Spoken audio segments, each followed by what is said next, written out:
Здравейте, колеги! Здравейте, уважаеми служители на Общинска администрация Белица. Днес ще проведем отново шестото поред заседание на комисиите, постоянните комисии в Общински съвет Белица, с изключение на комисията по образование. Така, сега гледам комисиите са в пълен състав, така че ще проведем едно редовно заседание на комисиите със съответните легитимни решения. Ще ви запознати сте всички с дневния ред, изпратени са в материали, но служителите на Общинска администрация не са, затова заради тях ще зачетем проекта на дневен ред, който след това ще гласуваме. Точка първа. Докладна записка относно приемане на годишен план за ползване на дървесина от горските територии на собственост на община Белица, възлизащ на 1285 кубика и определяне начин на ползването и за 2025 година. Точка 2. Докладна записка относно доклад за наблюдение и контрол прилагането на общия устройствен план община Белица за 2024 година. Точка 3. Предложение относно допълване на годишната програма за придобиване, управление и разпореждане с имоти и общинска собственост на община Белица 25 във връзка с обявяване на обект от първостепенно значение, обект обновяване и разширяване на ски зона Семково, включващ улична мрежа и всякакъв тип инфраструктура на ски зона Семково, зони и терени, рекреационни дейности в ски зона Семково, изграждане на ски писти с инфраструктура, ски влекове и лифтове. Точка 4. Доклад относно одобряване на проект за изменение общ устройствен план и подробен устройствен план за застрояване по реда на член 127 алинея точка от ЗУТ. Точка 5. Доклад относно одобряване на проект за изменение на общ устройствен план и подробен устройствен план за застрояване по реда на член 27 алинея точка от ЗУТ. Точка 6. Предложение относно осигуряване на финансова подкрепа за подпомагане за закупуване на медицинска апаратура. Точка 7. Предложение относно разрешаване и изработване на проект за подробен устройствен план за застрояване по реда на член 124 алинея 1. Точка 8. Предложение относно разрешаване за изработване и изменение на влязъл в сила подробен устройствен план за регулация по реда на член 134 алинея 2. Точка 9. Предложение относно отпускане еднократна финансова помощ на физически лица от община Белица за месец юни 25. 10 точка. Предложение относно разрешение за изработване и изменение влязъл в сила подробен устройствен план по регулация на реда на член 134 алинея 2 връзка с член 124 алинея 1. 11. Предложение относно разрешаване, изработване и изменение влязъл в сила подробен устройствен план за регулация по реда на член 134 алинея 2 връзка с член 124 алинея 1 от ЗУТ. 12 точка. Предложение за решение, изработване и изменение влязъл в сила устройствен план за регулация по реда на член 134 алинея 2 връзка с член 124 алинея 1. Точка 13. Предложение относно решение, изработване подробен устройствен план, парцеларен план по реда на член 124 алинея 1 от ЗУТ. И точка 14. Предложение относно разрешаване и изработване подробен устройствен план, парцеларен план по реда на член 124 алинея 124 1 от ЗУТ. Така. Много планове, много нещо. Така, това е, колеги, плана на дневен ред. Имате някакви въпроси, допълнения? Считаме, че няма. Моля да гласуваме, който е за, приема на така изчетения дневен ред да гласува. Приема се единодушно, без въздържали се и без против.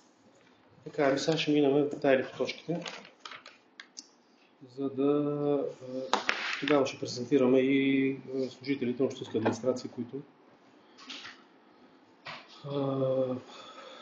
да внесат разяснения.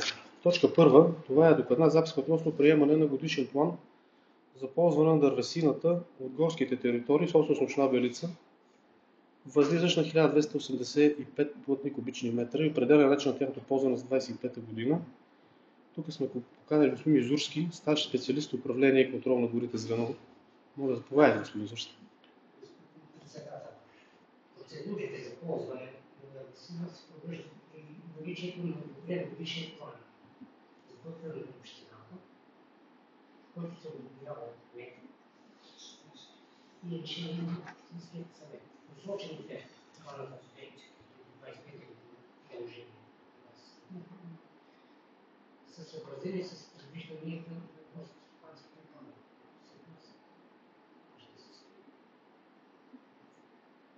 Това. Добре, колеги, чухте господин Юрски, някакви въпроси? Считаме, че няма. Който е за приема на точка първа от дневния ред, моля да гласува. Приема се единодушно, без въздържали се и без против. Сега, господин Мизурски, това е единствената точка, по която вие внасяте разяснение, така че ако имате някакви ангажименти, можете да считате се свободно. Да не ви задържаме. Всичко добро. Така. Втора точка, докладна записка относно доклад за наблюдение и контрол при прилагането на общия устройствен план за 2024 година. Тук служител на общинска администрация, старши експерт по екология Елдис Парваш. С нея запознаете. Заповядайте, госпожо Парваш. Здравейте, колеги, уважаеми господин председател, уважаеми господа общински съветници. Общия устройствен план е приет през 2021 година в окончателен вариант и съгласно разпоредбата на член 127 алинея 9 от ЗУТ е необходимо всяка година да бъде предоставен ежегоден доклад за изпълнението на този план, съответно на населените места и селищните образования, който да бъде изпратен в регионалната инспекция по околна среда и водите и качен на сайта на общината. Настоящия доклад е разработен и във връзка с разпоредбата на член 30 от наредбата за условията и реда за извършване на екологична оценка на планове и програми, съгласно който възложителят изготвя доклада по наблюдението. Всички вие сте се запознали с доклада за наблюдение и контрол при прилагането на този общ устройствен план, като съответните мерки, само ще изброя накратко, това са атмосферен въздух, води, геоложка основа, земи, почви, отпадъци, вредни физични фактори, ландшафт, биоразнообразие, защитени зони, предотвратяване на риск от големи аварии, населението и човешкото здраве. Може би в подробности сте се запознали с съответните мерки, които сме взели и съответните действия по отношение на индикаторите за изпълнение. Индикаторите, които са заложени като отговорен орган за изпълнение по основна община Белица, но и съответните компетентни органи на места са МРРБ, ВИК, също така и РИОСВ. За този период аз подробно съм дала в последната графа какви одобрения има по отношение на индикаторите, като сме се спряли с подробна информация за реконструираните вътрешни водопроводни мрежи, въвеждането в експлоатация на пречиствателната станция за отпадни води и рехабилитация на доста голяма част от водопроводните мрежи в град Белица и в село Краище. Ако имате някакви въпроси, моля към доклада. Много подробно съм го описала и не мисля да се спирам по съответните фактори, за да не благодаря. Колеги. Също това, което трябва да се направи след приемането от ваша страна, трябва да бъде изпратен и качен на сайта този доклад за одобрение от регионалната инспекция. Колеги, защото първо беше достатъчно изчерпателно. Който е за гласуват на точка 2 ден, може да гласува. Приема се нещо без въздържали се и без против. Ами, госпожо Парова, при вас положението е също единствена точка, може да се... Няма нужда да... Да ви задържаме излишно според мен, така че приятен ден. Така. Точка номер 3. Предложение относно допълване на годишна програма за придобиване, управление и разпореждане с имоти общинска собственост на община Белица 25-та във връзка с обявяване на обект първостепенно значение за обект обновяване, разширяване на ски зона Семково, включващо улична мрежа и прилежаща инфраструктура на ски зона Семково, зони и терени, рекреационни дейности в ски зоната и изграждане на ски писти и инфраструктура с влекове и лифтове. Тук е Емилия Дунгюла от общинска администрация, която ще внесе разяснение. Моля, заповядайте. Уважаеми господин председател, уважаеми господа съветници, допълване на годишната програма за придобиване, управление на разпореждане на имоти с общинска собственост на община Белица за 2023 година и обявяване на обект от първостепенно значение за обновяване, разширяване на ски зона Семково, включваща улична мрежа, инфраструктура, ски зона на Семково, зони и терени за рекреационни дейности в ски зона на Семково и изграждане на ски писти с инфраструктура, ски влекове и лифтове. След проведени предварителни проучвания и анализи на правната уредба се установява, че за обектите от първостепенно за обекти, които са от особена важност и които имат смисъл за закона, ще представят общинска публична собственост и е нужно да се обявят за обект на първостепенно значение за въпроси, процедиране и изграждане на тези обекти. Аз мисля, че всички стана ясно за какво става въпрос. Колеги, който е за приемат на точка 3 от дневния ред, моля да гласува. Приема се единодушно, без въздържали се и без против. Точка номер 4 е доклад относно одобряване на проект за изменение на общ устройствен план и подробен устройствен план, план за строяване по реда на член 127 алинея точка от ЗУТ. Тук отново госпожа Дунгова, моля, заповядайте. Значи имаме одобрение на общ устройствен план, налага се изменението на общия устройствен план за обект за поземлен имот 03504 235.5 и 03504 235.8. Това е местността Канчето, като промяната на общия устройствен план от земеделска да стане за жилищно строителство. Добре, благодарим. Колеги, който е за, моля да гласува. Приема се лично, без въздържали се и без против. Точка номер 5. Отново проект изменение на общ устройствен план и подробен устройствен план за застрояване по реда на член 127 алинея 6 от ЗУТ. Отново, госпожа Дълбе, заповядайте. Тук до края на... Значи имаме Само вие решение ще. за изменение на общия устройствен план, който е одобрен за 2021 година. Тук касае имот в местността Балтата, землищно село Крайка, 39270-25.30. Общия устройствен план е заложен този имот земеделска, за това се налага изменението му от земеделска да стане за жилищно строителство. Имотът е частна собственост на Мехмед Сабри Кюсов и Нериман Бактов. Добре, благодарим. Колеги, който е за приемат на точката, моля да гласува. Приема се единодушно, без въздържали се и без против. Точка номер 6. Предложение относно осигуряване на финансова подкрепа за подпомагане за купуване на медицинска апаратура. Сега тук разяснение трябваше да внесе госпожа Сапунджин, тъй като тя е ангажирана така с кмета в момента. Ще кажа аз две думи по точката. От МБАЛ Разлог е постъпило искане в общината за финансово подпомагане за купуване на едно дигитално устройство, което е допълнение към рентгеновата апаратура, за да може, когато се заснеме пациент, да не разнася, ние знаете, едни такива черни плаки, а да всичко да е дигитално, на дигитален носител, което ще повиши в пъти реално качеството на услугата на образната диагностика в Разлог. И тъй като по статистика 15% на МБАЛ Разлог от пациентите са жители на община Белица, така има едно предложение за да се помогне болницата с едни 6000 лева, за да може да се закупи това устройство.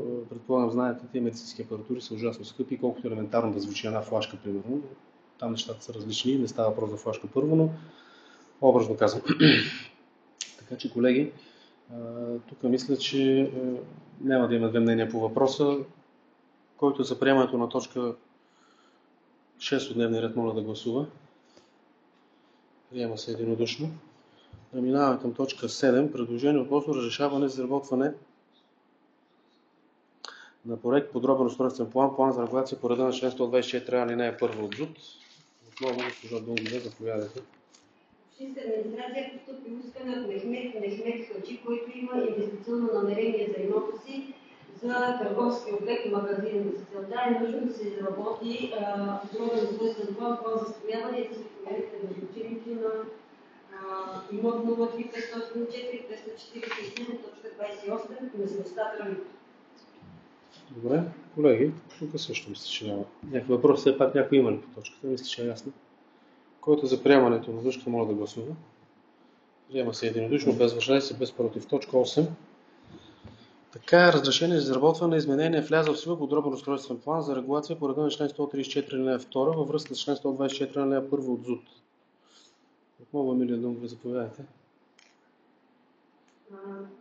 Имота е в село Крайка. Целта на новото предложение е образуване на ново УПИ 5.183 квартал 39 с предназначение за търговски обект, попадащ в имот 39 15.39 по кадастралната карта на село Крайка. Ново образуване проектен имот с квадратура 199 квадратни метра за търговски обект.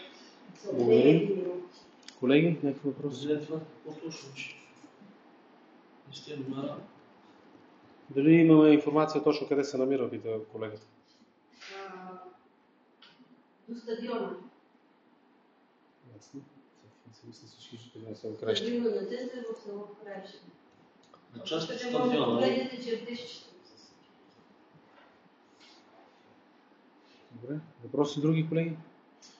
Добре. Който е за приема на точката, моля да гласува. Приема се лично, без държави се, без против. Така, точка номер 9. Отпускаме еднократна финансова помощ на жителите на община Белица, физически лица. На община Белица жители за месец 25-та. Колеги, знаете, тук тази точка по традиция, аз се представям, защото участвам в комисията по разглеждане на документите.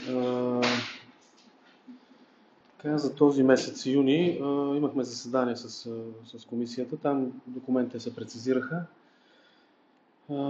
Дали са пълни, дали не са, диагнозите на хората и така изготвихме един списък от пак доста хора, които имат належаща нужда от подпомагане.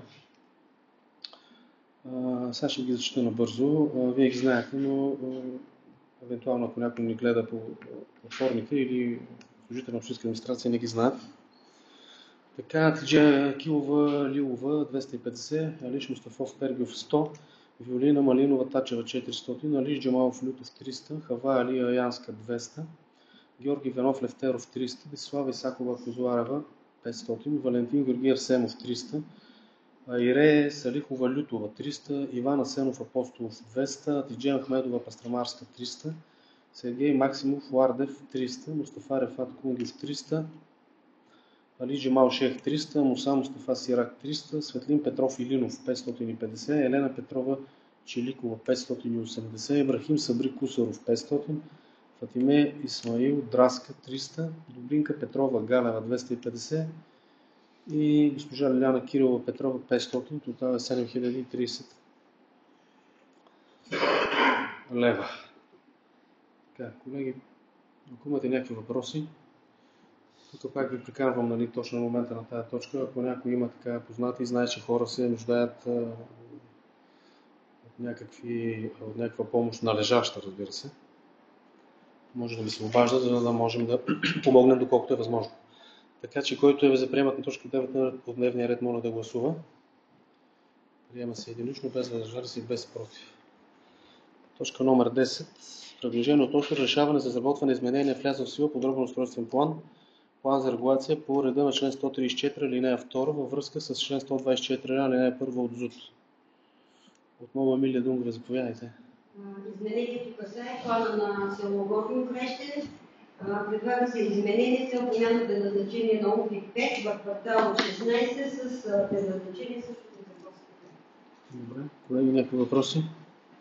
Считаме, че няма. Който е за приемат точката, моля да гласува. Приема се единично, без въздържали се и без против. Точка номер 11. Разрешение за изработване изменение влязъл в сила подробен устройствен план за регулация по реда на член 134, алинея 2 във връзка с член 124а, алинея 1 от ЗУТ. Госпожо Дунгова, заповядайте. Целта на това предложение е изменението на уличната регулация от основа точка 88 до основа точка 86 с цел заличаване на паркинга в квартал 28А на село Краище. Да се образуват УПИ-1, УПИ-2, 3, 4, 5 и 6, като всички са за жилищно строителство с изключение на УПИ-6, който си остава за озеленяване, и УПИ-3, който е с предназначение за търговски обекти. Това е който се задържа. Колеги, някакви въпроси? Считаме, че няма. Който е за приема на точката, моля да гласува. Приема се лично, без въздържали се и без против. Точка 12. Предложение относно решаване изработване на изменение влязъл в сила подробен устройствен план за регулация по реда на член 134, алинея 2 във връзка с член 124, алинея 1 от ЗУТ. Отново госпожа Дунгова, заповядайте. Изменението в село Горно Краище изменя на поречието на река Белишка, като ширината на коритото се запазва. Просто има грешка в регулацията на река. Корекция. Добре. Колеги, някакви въпроси? Който е за приема на точката, моля да гласува. Приема се единично, без държави се и без против. Сега минаваме на последните две точки вече, колеги. Предложение точка номер 13. Предложение относно решаване за изработване на подробен устройствен план, парцеларен план по реда на член 124 на алинея 1 от ЗУТ. Отново, Емилия Думова, заповядайте. Общинска администрация постъпило искане от Матиас Майнер, управител на операция Холдинг Сенково за изработване на подробен устройствен план за състояване, свързано с промяна предназначение на имот 03504 405-149, местно Сенково, за пречиствателни съоръжения, с промяна предназначение за хидротехнически пречиствателни съоръжения, придружени с проект за задание за подробен устройствен план и за закупуване на този имот. Добре, госпожо Дунгива, там, доколкото си спомням, аз не бях съветник по това време, но първите два мандата на кмета, но община Белица там няма ли намерение да развива комплекс Семково като цяло? Ами да, община Белица е възложила на лицензиран геодезист, който да изработва подробен устройствен план на целия комплекс. Добре, колеги, някакви въпроси имате ли други? Ще попаднат ли? Ще има ли застъпване на тези обекти? Аз, доколкото разбирам, що е за целия комплекс, мисля, че това нещо ще влезе в противоречие с нашите намерения на община Белица. Добре, колеги, тогава да почнем обратно. Който е против приемат на точката, може да гласува. Колеги, точка номер 13 от дневния ред не се приема. Предложението. Единодушно, нали? Няма смисъл да казвам, че няма за. Добре. Колеги, ако има някой за да каже. Няма. Единодушно. Така, точка номер 14. Предложение относно решение за изработване на подробен устройствен план, парцеларен план по реда на член 124 алинея 1 от ЗУТ. Отново, госпожа Дунгова, заповядайте. Значи, общинска администрация е постъпило заявление от същия възложител, Матиас Майнер, управител на кооперация Холдинг Сенково, с който е внесъл подробен устройствен план за състояване, свързан с промяна предназначение на имот 03504 405.151 за хотелски комплекс и за закупуване на Колеги, въпроси мисля, че няма. Това въпрос за същото. Мисля, че моето мнение по въпроса, мисля, че вашето едва ли се различава. Да почнем обратно. Който е за да не се приеме точката, гласува. Точка номер 14 от дневния ред не се приема. Предложението. Да, мисля, че 14 предложения. Предложението по точка номер 14 не се приема единодушно, без въздържали се, без за. Колеги, това беше последната точка от дневния ред. Изчерпваме го. Ако имате някакви въпроси, считаме, че няма. Официално закривам. Шестото поред заседание общо на постоянните комисии на Общински съвет.